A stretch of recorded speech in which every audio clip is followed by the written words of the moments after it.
loptice od pirinča punjene sirom sastojci, 200 g pirinča, 1 kašičica soli, 2 kašičice bibera, 1 jaje, 1 kašika brašna, malo sira, bilo koji tvrdi iseckan u kockice između 5 ml, 1 cm jaje, brašno i mrvice za pohovanje priprema, u šerpu staviti pirinač i naliti vode.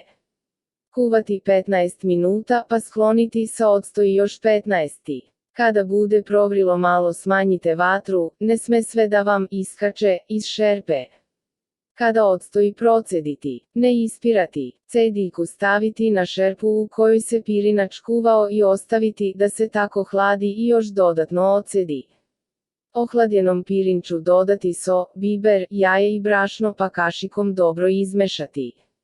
Pokvasiti levi dlan pa na njega staviti pirinač, može kašikom, zatim staviti kockicu sira, pa oblikovati kuglicu. Kuglice slagati na brašnom posutu manju tacnu. Ostaviti tako da odstoje pola sata. Dodatno će se osušiti pa će se lakše posle uvaljati u brašno, umućeno i posoljeno jaje pa u mrvice. Kratko pržiti u dubljem ulju dok ne dobiju zlatno žutu boju. Ocediti na ubrusu pa poslužiti. Prijatno! Za najnovije recepte kliknite subscribe, like i zvons, svaki dan najnoviji recepti, zato nas zapratite.